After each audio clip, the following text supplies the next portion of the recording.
Perintah Kaisar Naga. Audiobook, novel silat. Episode 445. Bukankah sebelumnya kau tidak akan meninggalkan apapun dari tubuhku, mayatku? Mengapa kau memohon padaku sekarang? Semakin daveçen melihat yordan itu, semakin banyak yang daveçen katakan. Tuan Chen, saya berbicara omong kosong dan omong kosong pada waktu itu, jangan pedulikan itu. Demi kita semua biksu manusia, tolong biarkan aku pergi kali ini, maafkan aku kali ini. Yordan diam-diam mengeluh di dalam hatinya, dia tidak menyangka Dev akan begitu kuat, dan banyak hal telah berkembang hingga saat ini. Yordan, aku telah memberimu kesempatan dan pilihan, tapi sayang sekali kau membuat pilihan yang salah. Tidak semua kesalahan dalam hidup bisa dimaafkan. Jika Anda tidak berlindung di Menshan Q itu, tidak akan ada batasan untuk pencapaian Anda di masa depan, dan saya dapat memberi Anda peluang besar. Sayang sekali, sayang sekali. Dev Chen menggelengkan kepalanya. Tuan Dev Chen, saya salah, selamatkan hidup saya, selamatkan saya. Yordan masih memohon belas kasihan, tetapi sebelum dia selesai berbicara, dia berhenti tiba-tiba. Terlihat telapak tangan Dev Chen menampar kepala Yordan, dan otak Yordan meledak, dia langsung mati di tempat. Tulson dan Master Luan di sampingnya juga terkejut saat melihat pemandangan ini. Sekarang Yordan juga sudah mati, giliran mereka selanjutnya. Terutama Tuan Luan itu, dia mengikuti Dev Chen tanpa keluhan atau dendam sama sekali, dan hanya untuk membantu Tulson dia melakukannya kepada Dev. Sekarang, dia hanya bisa menunggu untuk mati, dan dia terluka parah. Melihat tatapan Dev Chen padanya, Tuan Luan bersujud dengan tergesa-gesa. Rekan Taois, Anda dan saya tidak memiliki keluhan atau dendam. Karena bujukan Tulson, saya melakukannya pada sesama Taois. Selama rekan Taois bersedia mengampuni nyawaku, aku bersedia mempersembahkan semua harta di tubuhku untukmu. Saya tahu bahwa teknik formasi rekan Tao sangat kuat. Saya memiliki 4 formasi batu giok di sini, yang semuanya ditemukan di reruntuhan kuno. Karena pencapaian saya yang buruk dalam formasi, saya belum memahami formasi 4 batu giok ini, dan saya bersedia memberikan semuanya kepada rekan Taois. Untuk menyelamatkan nyawanya, Tuan Luan dengan gemetar mengeluarkan tas penyimpanannya. Ada beberapa sumber daya kultivasi di dalamnya, yang paling penting adalah formasi 4 batu giok ini, yang dia peroleh dari beberapa runtuhan kuno yang ditinggalkan bertahun-tahun yang lalu. Bagaimanapun, ada terlalu sedikit master formasi di dunia surga dan manusia. Bahkan jika orang lain mendapatkan formasi ini, itu tidak berguna. Tidak ada yang bisa menggunakannya, dan tidak ada cara untuk memahaminya. Meskipun teknik formasi Master Luan ini juga bagus, dia masih belum bisa memahami catatan formasi 4 batu giok tentang formasi ini, jadi dia selalu membawanya, menunggu 1 hari untuk memahaminya. Dalam situasi ini, hidup tidak lagi terjamin, dan tidak masuk akal untuk mempertahankan formasi batu giok ini. Jadi untuk menyelamatkan nyawanya, Tuan Luan ini hanya bisa mengeluarkan semua harta di tubuhnya. Apakah semua itu bisa menyelamatkan hidupnya, tergantung pada apakah Dev bisa puas.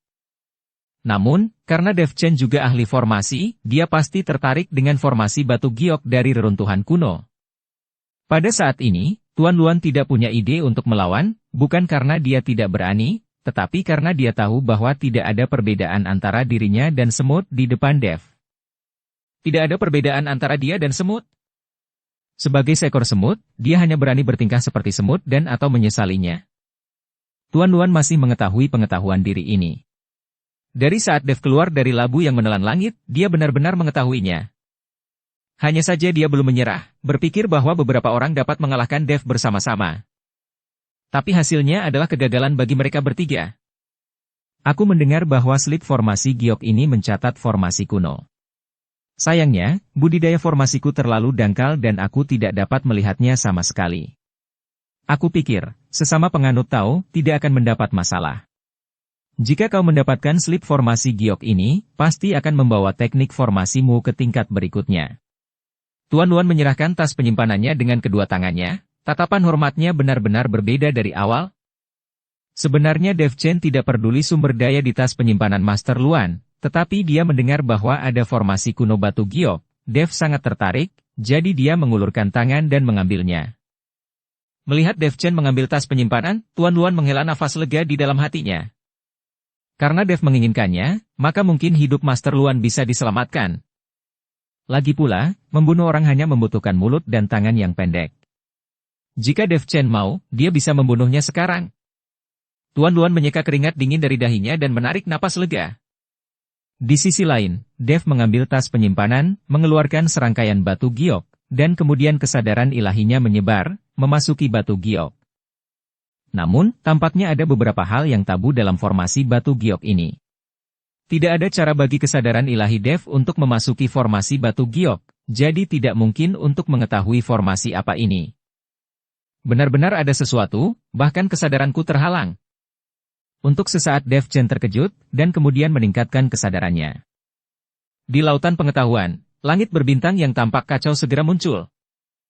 Bintang-bintang ini terang dan gelap, di seluruh lautan pengetahuan. Hah, apa-apaan ini? Melihat kemunculan bintang yang tiba-tiba di langit, Raja Iblis Awan Merah sedikit terkejut.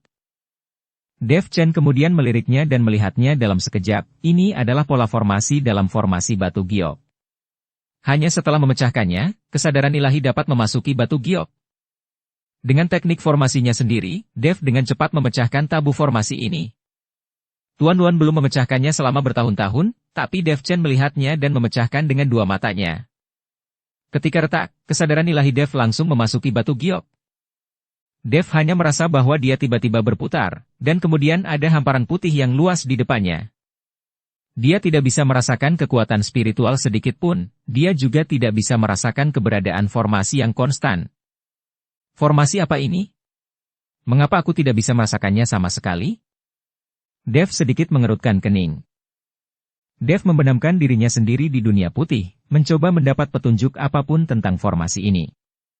Seiring berjalannya waktu dari menit ke menit, dia tiba-tiba merasakan kekuatan yang tak dapat dijelaskan melonjak di dalam hatinya, seolah beresonansi dengan aturan tertentu antara langit dan bumi. Apakah ini formasi langit dan bumi yang legendaris? Dev terkejut dalam hatinya, dia menyadari bahwa dia mungkin telah menyentuh dunia surgawi yang paling tabu dan misterius. Formasi langit dan bumi yang besar adalah formasi aneh yang disusun oleh penguasa kuno dengan langit dan bumi sebagai kain dan bintang sebagai catur. Itu dapat mengisolasi komunikasi antara dunia surga dan manusia dan dunia surgawi, sehingga para biksu dunia surgawi yang telah jatuh dari dunia surgawi tidak dapat kembali ke dunia surgawi. Meskipun begitu, Dev tidak mengerti, siapa sebenarnya yang mengatur formasi langit dan bumi yang besar, dan apa maksud awal dari pengaturan formasi langit dan bumi yang besar.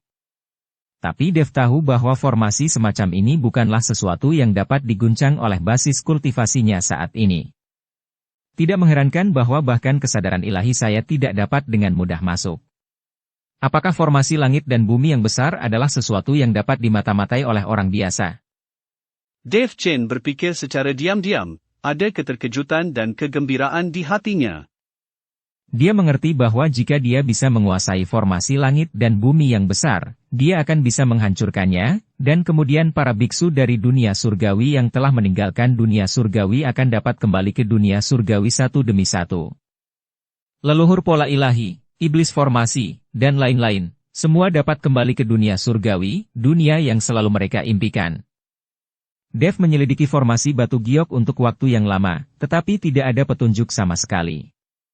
Akhirnya, dia menemukan bahwa formasi batu giok hanya mencatat sebagian dari formasi langit dan bumi. Mungkinkah keempat formasi giok batu ini dapat membentuk formasi langit dan bumi yang luar biasa? Dev memikirkannya, dia mengeluarkan formasi batu giok lagi, tetapi tidak peduli seberapa keras dia mencoba, dia tidak bisa lagi memasukkan kesadaran ilahinya ke dalamnya. Melihat slip giok di tangannya, meskipun Dev Chen merasa tidak ingin melakukannya, dia juga mengerti bahwa dia tidak bisa memaksanya. Hanya saja, kesempatan belum datang, dan percuma untuk memaksanya. Dev Chen menghela nafas, memutuskan untuk mengesampingkan masalah ini terlebih dahulu, dan menoleh untuk melihat Tuan Luan, yang berlutut dengan harapan di wajahnya. Meskipun kau diperintahkan oleh Tulson untuk menyerangku, aku benar-benar bertekad untuk mempelajari slip formasi giok darimu. Hari ini aku akan mengampuni nyawamu. Kata-kata Dev Chen dipenuhi dengan keagungan yang tidak perlu dipertanyakan lagi. Meskipun kejahatan besar dikecualikan, dan kejahatan hidup tidak dapat diloloskan. Karena kamu telah melakukan sesuatu padaku, aku tidak bisa membiarkanmu pergi seperti ini dan membiarkan orang lain mengira aku mudah ditindas. Hari ini aku akan memutuskan tanganmu sebagai hukuman. Setelah Dev berbicara, kilatan melintas, Tuan Luan hanya merasakan sakit yang tajam di lengannya, dan kemudian kehilangan kesadaran. Dia ambruk di tanah, dengan ketakutan dan kelegaan di matanya, mengetahui bahwa dia pantas mendapatkannya, tetapi dia juga bersyukur karena Dev telah memberinya cara untuk hidup. Tangannya tidak berguna, dan dia akan bisa pulih dalam 10 atau 8 tahun. Jika hidupnya hilang, itu akan menjadi kehilangan hidupnya selamanya. Terima kasih, Tuan Chen. Meskipun Tuan Luan sangat kesakitan, dia juga sangat gembira, dan dia tidak tahu dari mana kekuatan itu berasal. Dia tiba-tiba berdiri dan berlari ke kejauhan. Dia takut Dev akan berubah pikiran dan membunuh dirinya. Setelah Tuan Luan melarikan diri, Dev mengarahkan pandangannya ke tubuh Tulson. Tubuh Tulson bergetar, tetapi ketika dia melihat Tuan Luan mempersembahkan hartanya, Tuan Luan terhindar dari kehilangan nyawanya. Dia juga berpikir bahwa selama dia berlutut dan memohon belas kasihan dan kemudian menawarkan harta, dia bisa menghindari kematian. Meskipun Tulson adalah putra tertua Men Shangqiu, dia merasa wajah itu lebih penting daripada kehidupan. Tetapi pada saat ini, semua orang tewas dan terluka, bahkan jika dia berlutut dan memohon, tidak ada yang akan tahu. Pada saat ini, meminta belas kasihan adalah hal yang paling bijaksana. Seperti kata pepatah, mereka yang tahu waktunya adalah orang yang bijak. Dukung channel Novel Silat dengan subscribe, follow, like, komen dan share. Tuan Chen, tolong selamatkan nyawaku. Selamatkan nyawaku. Setelah Tulson mengetahuinya, dia segera berlutut dan memohon belas kasihan. Terutama melihat bahwa meskipun Tuan Luan telah kehilangan tangannya, pada akhirnya nyawanya terselamatkan, dan secercah kehidupan tiba-tiba menyala di dalam hatinya. Dia berlutut di tanah dan menundukkan kepalanya lagi dan lagi. Arogansi dan keganasan di wajahnya telah lama digantikan oleh rasa takut. Tuan Chen, saya bersedia memberikan semua yang saya miliki, hanya meminta Anda untuk membuat saya tetap hidup. Ini adalah tas penyimpanan saya, yang penuh dengan harta yang telah saya kumpulkan selama bertahun-tahun. Selama kamu tidak membunuhku, tas penyimpanan ini milikmu. Tulson gemetar dan mengangkat tas penyimpanannya tinggi-tinggi, seolah-olah itu adalah satu-satunya penyelamat hidupnya. Namun, Dev hanya menatapnya dengan dingin, tanpa sedikit pun rasa kasihan di matanya. Dia berbicara perlahan, suaranya rendah dan kuat, Tulson, apakah menurutmu hartamu bisa menyelamatkan hidupmu? Ketika Tulson mendengar ini, ada ekspresi bingung di wajahnya.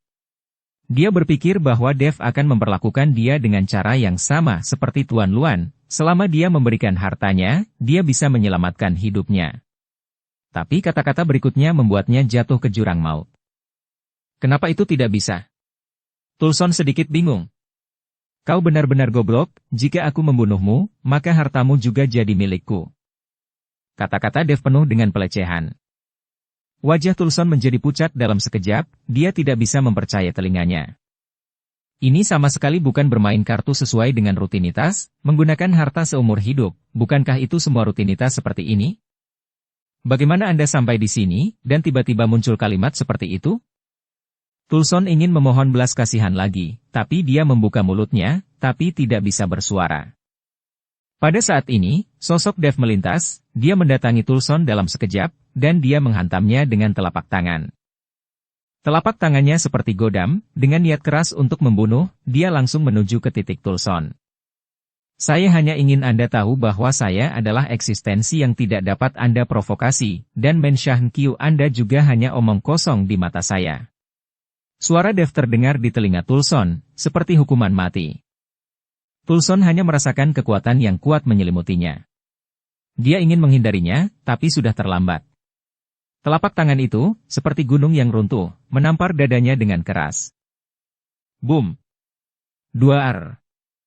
Dengan suara keras, tubuh Tulson terbang jungkir balik seperti layang-layang yang terputus dan jatuh dengan keras ke tanah. Dadanya cekung, dan darah menyembur keluar, mewarnai tanah di sekitarnya menjadi merah.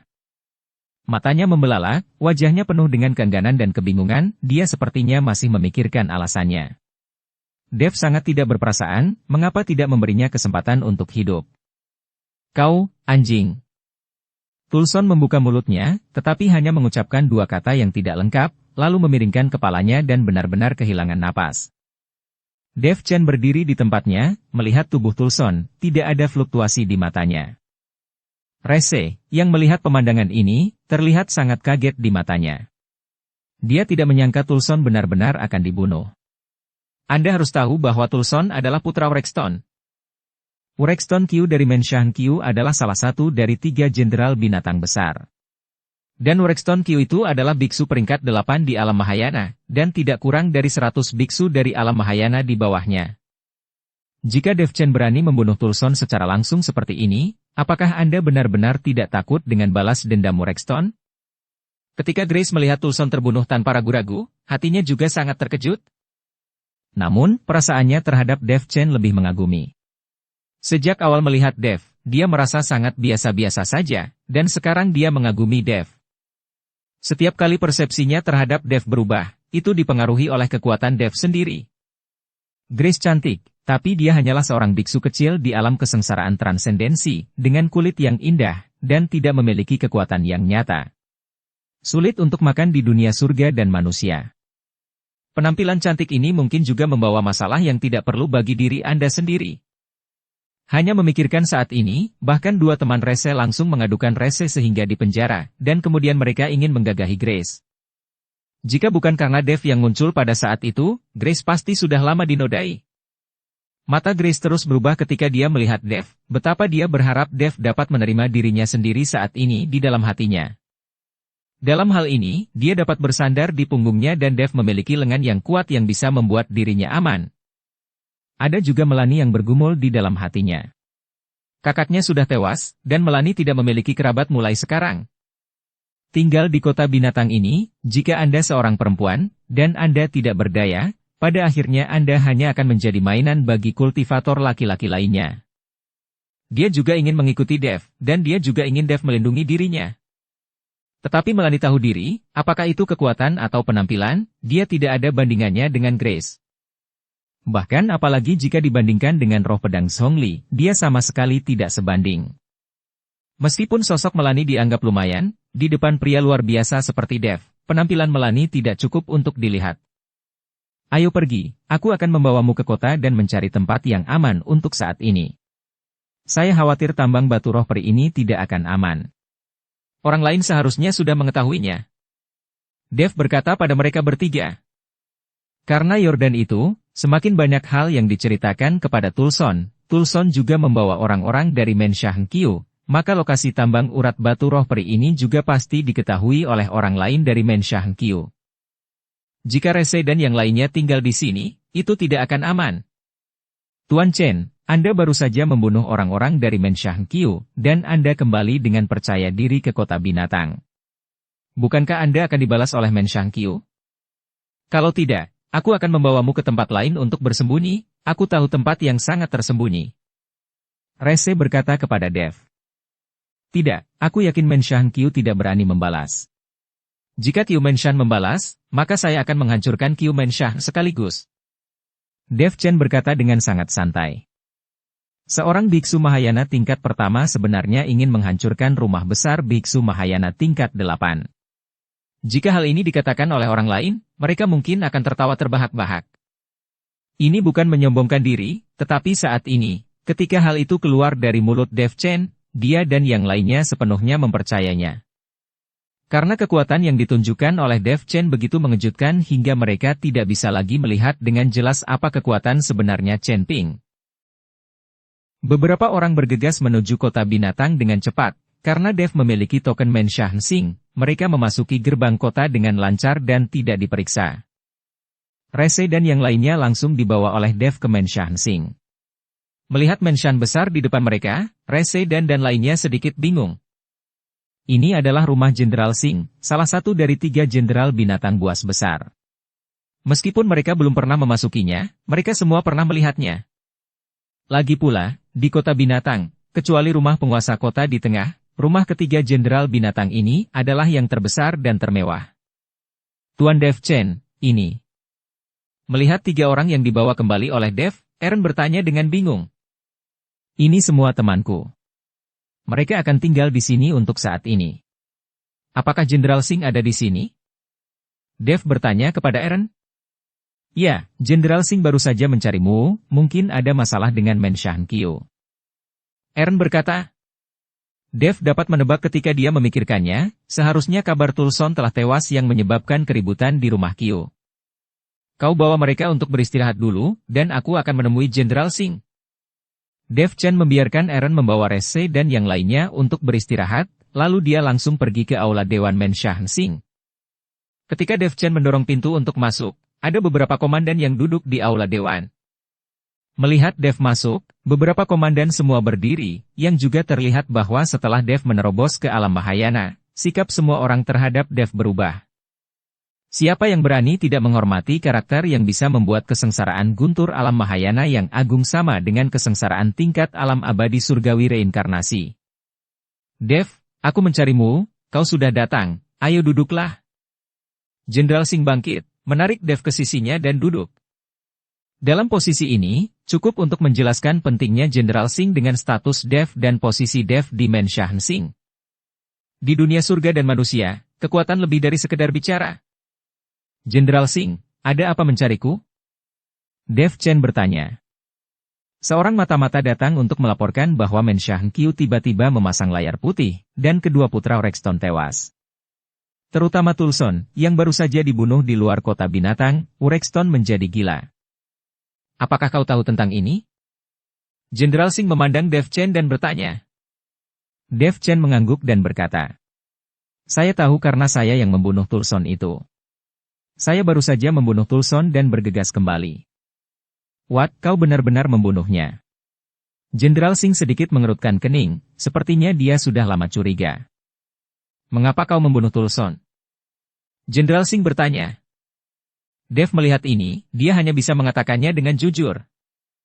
Karena dia ingin menambang tambang batu roh peri dengan Jenderal Singh, dia tidak lagi mempercayai orang lain. Karena dia ingin menambang dengan Jenderal Singh, dia tidak bisa menyembunyikan apapun. Saat Dev menceritakan masalah tersebut, seluruh ruang dewan langsung gempar. Hah, apa? Masih bisakah kau menemukan tambang urat batu roh peri sekarang? Ini luar biasa. Saya pikir tambang urat batu roh peri sudah lama hilang. Untungnya, orang-orang Menshankyu tidak jadi untuk menambangnya. Jika Menshankyu mendapatkan urat batu roh peri itu, hal buruk akan terjadi pada kita sejak lama. Para komandan itu semua membicarakannya. Wajah Jenderal Singh penuh dengan keterkejutan dan kegembiraan. Dia tidak pernah menyangka bahwa pembunuhan Tulson adalah untuk tambang batu roh peri. Sekarang setelah Dev benar-benar memberitahu Jenderal Singh tentang hal ini, itu berarti Dev juga berencana untuk menyerahkan tambang batu roh peri ini ke Menshansing untuk ditambang. Kau melakukan hal yang benar. Tambang batu roh peri bukan milik Menshankyu. Tulson itu bersama dengan yang lain, ingin menempatinya. Dia pantas mati. Lalu jika Rexton berani merepotkanmu, aku tidak akan pernah duduk diam. Jenderal Singh berkata dengan sangat adil. Terima kasih atas kebijaksanaan Jenderal Singh.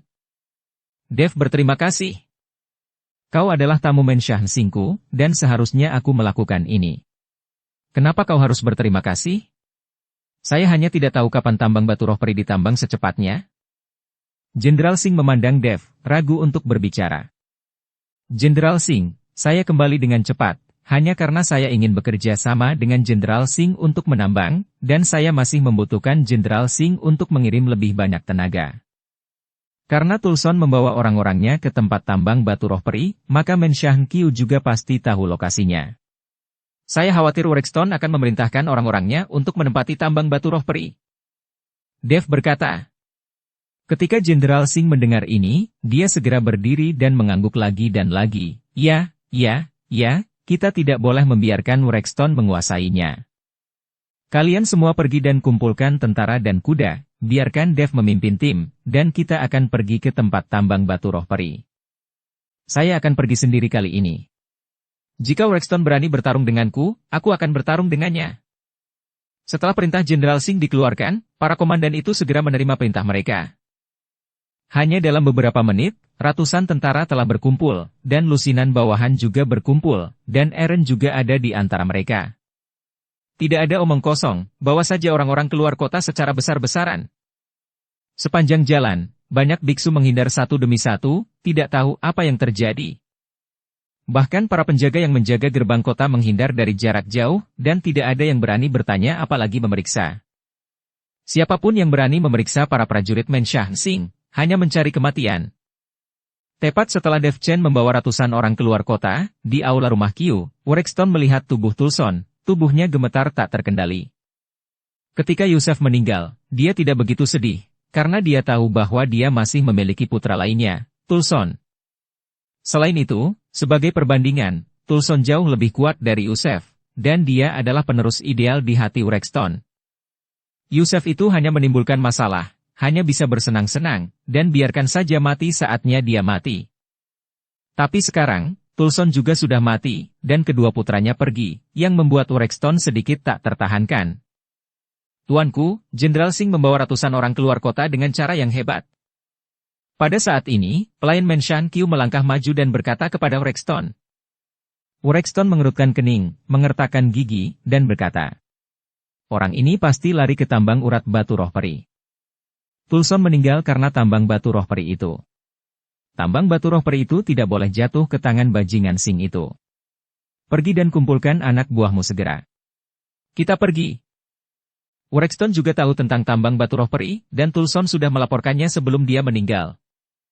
Sekarang Jenderal Singh tiba-tiba membawa orang-orangnya keluar kota, Wrexton langsung bisa menebak alasannya. Setelah beberapa saat, Wrexton juga mengumpulkan ratusan orang dan pergi keluar kota dengan cara yang luar biasa.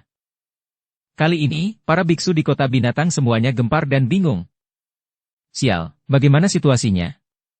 2 dari 3 jenderal besar kota binatang telah bergegas, dan mereka semua bersenjata lengkap dan dilengkapi dengan tentara dan kuda.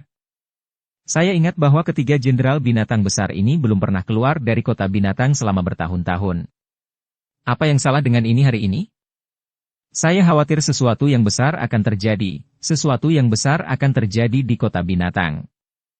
Di jalan, banyak biksu yang berbicara, tetapi tidak ada yang tahu apa yang terjadi.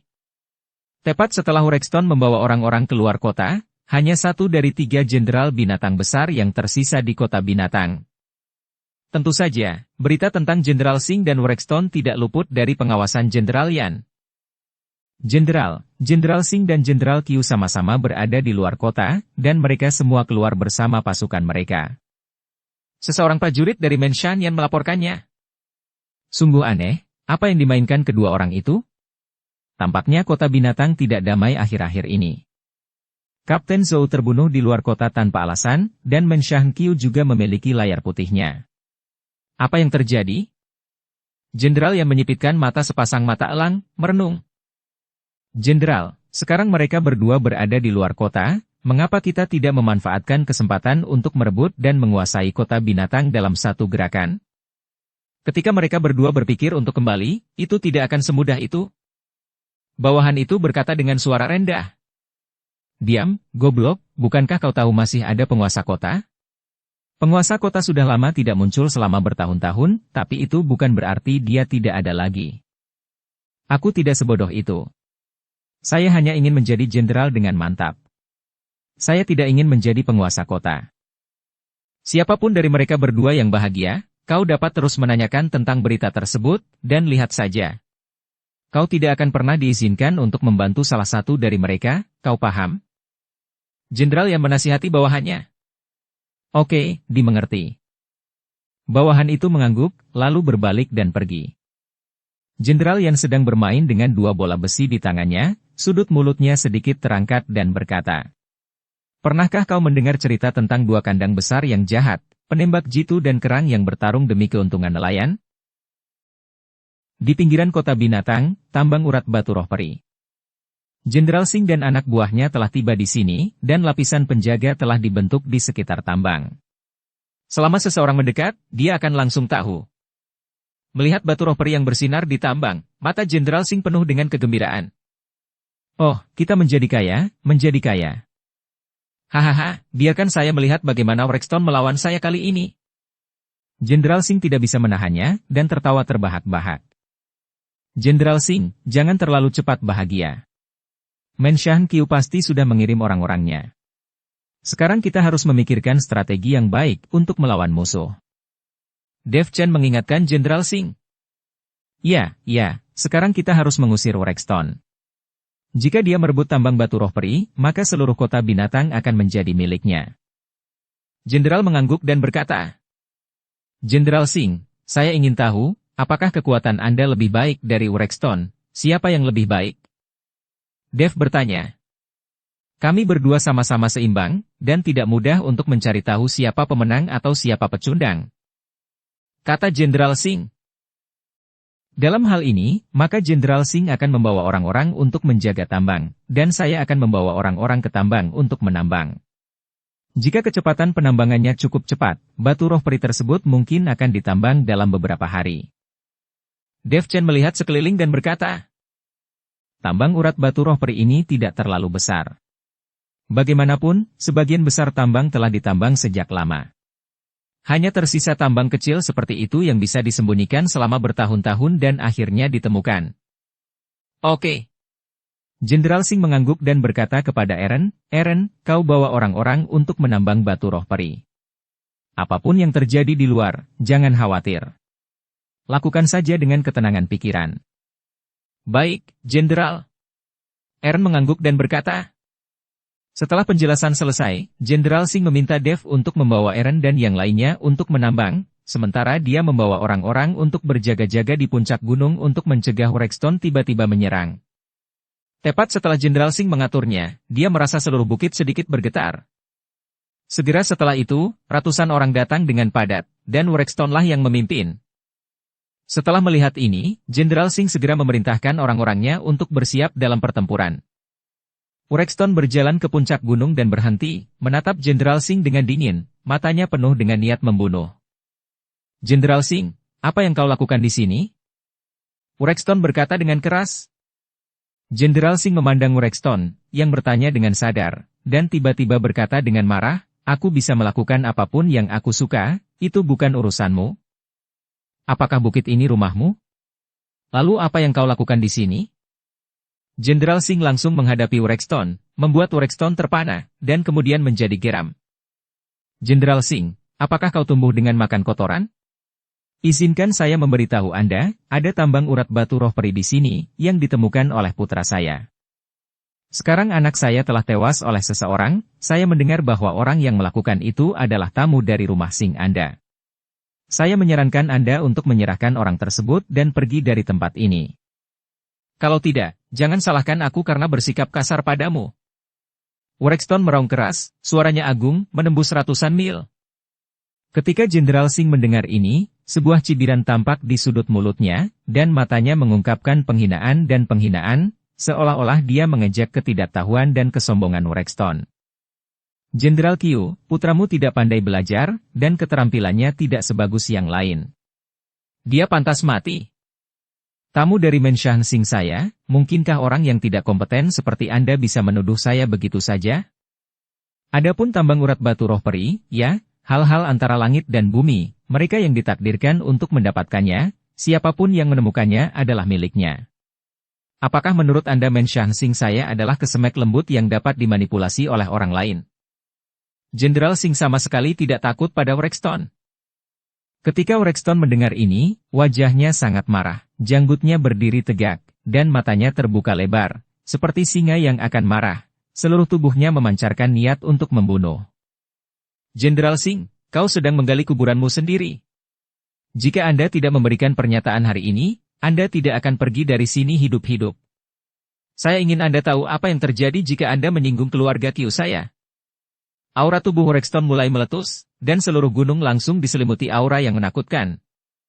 Jenderal Singh mencibir, dan tombak panjang langsung muncul di tangannya. Dengan lambaian tombak panjang, angin tiba-tiba bertiup kencang, udara di sekitarnya tampak mengeras, dan aura yang kuat terpancar darinya, menindas semua orang di sekitarnya seperti gunung. Jenderal Singh mencibir, jika Anda menginginkan nyawa saya, itu tergantung pada apakah Anda memiliki kemampuan. Hari ini, mari kita buktikan. Setelah melihat ini, orang-orang dari kedua belah pihak mundur satu demi satu, meninggalkan medan perang yang kosong. Jenderal dan Rexton saling melirik, dengan rasa perang yang membara di mata mereka, seolah-olah mereka akan saling melahap. Ayo, mari kita akhiri hari ini. Urexton meraung dengan suara rendah, dan sosoknya bangkit dengan keras, seperti harimau yang turun dari gunung, dan dia langsung bergegas menuju Jenderal Singh. Dia mengepalkan tangannya, dan tinjunya terbungkus aura kekerasan, seperti dua kilatan petir, menembus langit dan langsung mengenai dada Jenderal Singh. Jenderal Singh mendengus dingin, tidak mundur tetapi maju, dengan tombak seperti naga, langsung mengunci Urexton. Dia fleksibel dan melakukan pergerakan di medan perang seperti naga pengembara. Tombak itu sepertinya memiliki nyawa di tangannya. Setiap serangan mengandung kekuatan membuka gunung dan memecahkan batu, menuju langsung ke tenggorokan, jantung, dan tempat mematikan Urexton lainnya. Keduanya berhadapan dalam sekejap, bayang-bayang senjata dan tinju saling terkait, dan bebatuan berceceran dan debu beterbangan. Setiap gerakan dan setiap gaya penuh dengan kekuatan dan keterampilan, seolah-olah meratakan seluruh gunung ke tanah. Sosok mereka bergerak cepat di medan perang, seperti dua kilatan petir, menyilaukan dan sulit dilihat. Boom! Blaar! Dengan suara keras, mereka berdua mundur beberapa langkah, dan tanah diguncang oleh kekuatan mereka untuk memecahkan celah, seolah-olah bumi bergetar. Orang-orang yang menyaksikan pertempuran di sekitar mereka semua ketakutan, dan kekuatan semacam ini sangat langka di dunia. Mereka mundur satu demi satu, karena takut terlibat dalam pertempuran yang menakutkan ini. Urexton meraung, seluruh tubuhnya mendidih karena kemarahan yang sebenarnya, tinjunya terbungkus suara angin dan guntur yang dahsyat, dia bergegas ke Jenderal Singh lagi. Setiap pukulannya sepertinya membawa kekuatan langit dan bumi, membombardir tombak Jenderal Singh, membuat suara memekakkan telinga.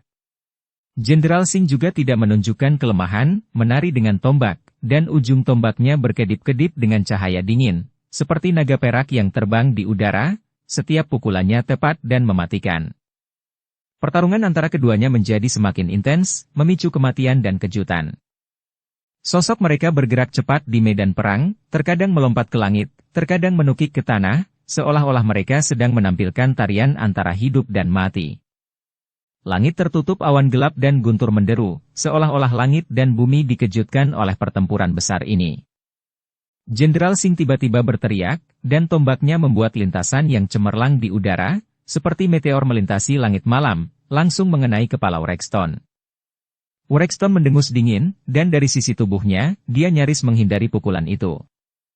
Namun, tombak Jenderal Singh berputar ke udara seolah-olah itu memiliki spiritualitas, dan menusuk pinggang Urexton lagi. Urexton terkejut dan buru-buru menghindar ke samping, tetapi ujung tombaknya masih menembus saku jubahnya, meninggalkan luka yang dalam. Dia meraung, mengubah tangannya menjadi cakar, dan meraih dada Jenderal Singh, mencoba menekan lawannya dengan keuntungan jarak dekat. Jenderal Singh mendengus dingin, dan melompat mundur, menghindari serangan Urexton. Dia mengguncang tombaknya, dan ujung tombaknya menusuk Urexton seperti tetesan air hujan. Setiap tembakan tepat dan cepat, seolah-olah menembus tubuh Urexton menjadi saringan. Tak mau kalah, Urexton menari dengan tangannya, membentuk penghalang aura sejati, mencoba menahan serangan Jenderal Singh. Namun, tombak Jenderal Singh, seperti cahaya fajar, menembus lapisan penghalang dan memaksa Urexton langsung ke intinya. Mereka berdua menyerang dan menghindar, dan pertarungan itu sulit diceritakan, dan seluruh dunia tampaknya berubah karenanya. Sosok mereka bergerak cepat di medan perang, terkadang terhuyung-huyung, terkadang bertarung berdampingan, seolah-olah dalam pertarungan diam-diam. Seiring berjalannya waktu, pertempuran antara keduanya menjadi lebih intens, dan fluktuasi aura melonjak seperti ombak, menyelimuti seluruh gunung. Para prajurit di sekitarnya mundur satu demi satu, karena takut terpengaruh oleh kekuatan ini. Akhirnya, setelah tabrakan sengit, mereka berdua terbang terbalik pada saat yang sama, jatuh dengan keras ke tanah, meludahkan darah, dan jelas terluka parah. Tubuh mereka meluncur di tanah untuk jarak jauh sebelum hampir tidak berhenti. Jenderal Singh berjuang untuk bangkit dari tanah, menyeka darah dari sudut mulutnya, matanya masih tegas. Jenderal Singh mencibir, "Urexton, kau galak hari ini, tapi tidak ada pemenang. Pertarungan ini hanya hasil imbang sementara." Urexton juga berdiri dengan terhuyung-huyung, wajahnya sepucat kertas, dengan noda darah di sudut mulutnya, tapi dia tetap tersenyum dan berkata, Imbang sama satu sama lain, pertarungan ini bagus. Tapi masalah tambang urat batu roh peri tidak akan pernah berhenti sampai di situ. Kontes di antara kita baru saja dimulai. Keduanya saling melirik, dengan kemarahan yang mendalam di mata masing-masing. Mereka tahu bahwa meskipun pertempuran ini telah berakhir, pertarungan yang sebenarnya baru saja akan dimulai, dan keluhan di antara mereka tidak dapat diselesaikan dengan pertempuran ini. Setelah melihat ini, para prajurit di sekitar melangkah maju satu demi satu untuk membantu jenderal mereka masing-masing. Ratusan tentara di kedua sisi juga saling memandang secara antagonis, dan seluruh puncak gunung diselimuti suasana yang mematikan. Jenderal Singh dan Jenderal Qiu sama-sama mundur, mereka hendak membiarkan tentara mereka mulai bertempur. Lagi pula, tak satu pun dari mereka bisa menyerah pada tambang urat batu roh peri ini. Karena mereka imbang, biarkan tentara mereka bertarung sampai level tinggi. Saat para prajurit di kedua sisi mengayunkan pedang mereka dan suasananya begitu tegang hingga hampir mengeras, sebuah suara dingin dan tegas tiba-tiba terdengar, memecah kesunyian sejenak. Tunggu. Semua orang mengikuti, hanya untuk melihat Dev. Mereka tidak tahu kapan Dev muncul. Wajahnya tenang, tetapi matanya mengungkapkan tekad yang tidak boleh diremehkan. Dev berjalan langsung ke garis depan konfrontasi antara kedua pasukan, menatap langsung ke Urexton, nadanya tenang tapi keras. Urexton Qiu, akulah yang membunuh kedua putramu. Begitu pernyataan ini keluar, itu seperti guntur menghantam tanah, mengejutkan semua orang yang hadir. Mata Urexton memerah dalam sekejap, memelototi Dev, seolah melahapnya hidup-hidup. What, apa yang kau katakan? Apakah kau yang membunuh anakku? Bersambung ke episode 446. Dukung kami dengan subscribe, follow, like, komen dan share. Terima kasih.